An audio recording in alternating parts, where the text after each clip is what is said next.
Hoy vemos Moncada a través de Anchelet Verdaguer.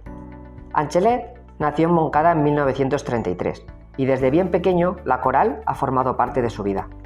A los 6 años, como monaguillo, empezó con el grupo de cantores del pueblo y con tan solo 8 años ingresó en la Escolanía de la Virgen.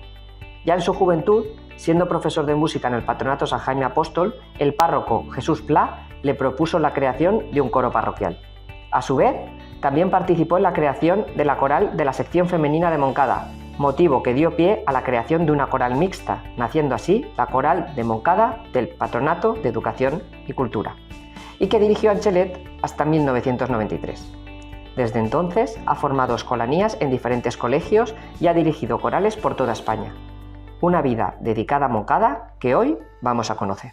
Pues Àngel, molt bon dia i moltes gràcies per acceptar esta entrevista en Moncada a través de... Eres una institució dins de lo que és Moncada, el seu poble, són molts anys, 90 ja, veritat? 90 ja.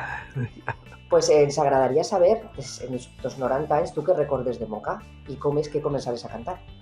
Pues yo comencé porque vivía a prop de la iglesia y entonces tenía pues 4 anys i mig o per ahí anàvem a la iglesia. Entonces, així en Montcada hi ha en molts pobles molt acostum els 7 diumenges de Sant Josep anava molta gent a la iglesia. I així hi ha un cor de dones que es dirigia un metge, don Emilio Ramonín, es dirigia, ell tocava i jo pues també anava a voler cantar. Y entonces, como yo me agradaba cantar, em fiqué a cantar inclús en ells, en algunes ocasions. I vingué, aquesta edat dels 4 anys i mig per ahí, que m'ensenyaren a cantar el Tanto Mergo que se cantava en l'acte ese. Entonces, pujava inclús dalt d'una caïra perquè me sentiren. I jo tenia una veu de timbre, bonica segons que la tenia, perquè m'agradava molt. Entonces vaig cantar diversos viatges, a Tanto Mergo i tot això. I en això venia de València un senyor que tocava també l'orgue i tenia el piso així i piso en València. I quan aprenia a l'edat dels 6 o 7 anys, me digué, li diu, xiquet, podies cantar a l'Escolanía de la Mare de Déu. Llavors jo en Sant Celoni, que era el mestre de l'Escolanía de la Mare de Déu, i nada, així te dic. I en això parlava amb la mare i digué, com era la conformitat, entonces vingué això, que anàrem a València a parlar amb aquest senyor i mos admetí. Jo aquest any ja aní a cantar la carxofa a Silla. I inclús després preparí, inclús jo ja més major, preparava xiquets, entre el meu fill major, també el preparí cantar un any la carxofa en Silla. I Àngel, pues com us has dit, tu acabes de professor i com és que se crea la coral parroquial? Com va ser? Pues la coral parroquial se crea d'esta forma. Com vivíem prop, i nosaltres, inclús el Muixes Major, anàvem a la iglesia, escolaners i tot això, don Jesús Pla mos digué de formar un cor. I llavors jo agarré uns quants jóvens del poble i vaig formar un cor parroquial. Veus que eren veus iguals, tots jóvens. Cantaven coses a 3 veus i era complicat la cosa, saps? Perquè tenia que s'ensaiar-lo de memòria, acoplar 3 veus, perquè als 7 homes el que fèiem eren 3 veus.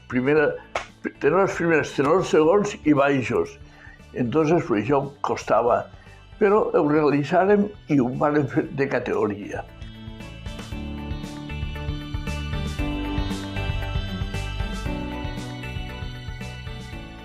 Àngel, en 1958, Amparo Alfonso, delegada de secció femenina, te demana fer una coral femenina i te ho demana tu i tu digueres, pues endavant, com va ser? Pues la cosa és que ella, al demanar-me, jo li dic, pues sí, se pot fer molt bé. És cosa de les xiques que van a la secció femenina, agarrar un dia i començar a ensenyar en elles. I entonces, pues, al principi que conegués és un poc complicat, perquè no han cantat en la vida de xiques i és vocalitzar tal i qual. I entonces, bueno, començàrem d'aquesta forma, a vocalitzar, i és quan ja fent coses, ja alguns cants, inclús anàvem a un concurs a València que organitzava la secció femenina de València. Anàrem en una ocasió al Teatre Principal a cantar allí i fèrem l'actuació molt bé. I entonces, en la Setmana Santa, és quan unirem les xiques de la secció femenina i els xics del cor, fèrem la coral. I entonces cantàvem en el que és en la Setmana Santa tota la representació de Setmana Santa, que fon un èxit molt gran, perquè ahir tot el que cantàvem era tot a 4 veus, que ja era difícil, I mos ajudaren en aquestes actuacions, com estaven lliures també, obreres de la Cruz i seràfiques de les franciscanes. Entonces, ensayava, jo tenia que anar a ensayar a les obreres, allà a ensayar, a les seràfiques, allà, a la coral, i després tots junts.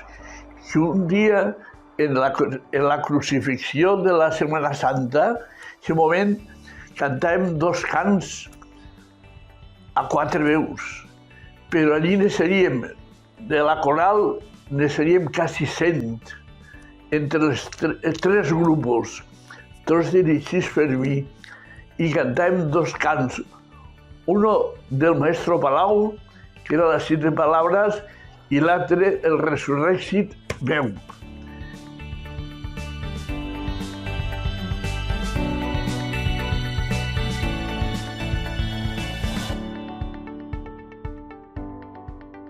Àngel, tu dirigiries la coral de Montcà fins a l'any 1993. Què recordes d'aquesta etapa? Pues d'aquesta etapa, recordi que la coral, nosaltres, jo preparim moltes coses en la coral per a poder cantar. Principalment, la coral se feia, com era del patronat, això per cantar misses. Cantaven misses, ne sabien almenys 6 o 7 misses. I anaven, entonces, com jo ja cantava en els pobles anteriorment, en el meu mestre Sant Celoni, ja me coneixien, doncs nosaltres anàvem a tota la contorna aquesta, Montcà, Benifaraig, Poblenou, Massarrojos, Rocafort, Godella. En tots els pobles d'ací anàvem la coral de Montcà a cantar. Durant aquest període solíem anar i ja cantàvem cants populars per altres coses, com era el concurs de Torrevieja, perquè estiguérem anant a Torrevieja 8 o 9 anys. Anàvem, això era una salla, perquè allà a Torrevieja l'actuació era el dia 15 o 16 per la nit del qualsevol mes. I al cinema teníem una festa per així. Pues era cantar allà les habaneres i vindre's corrent per Montcà per poder estar al dia següent en les actes de l'això. Jo ho passiu sempre molt bé. Era un sacrifici meu molt gran, perquè tu saps que s'ensenya a 40, 50 veus sense saber música, ells, ficar-los sobre el cap tot, a 4 veus. Era molt pesat, era molt difícil, i gràcies a Déu jo puc realitzar tot això.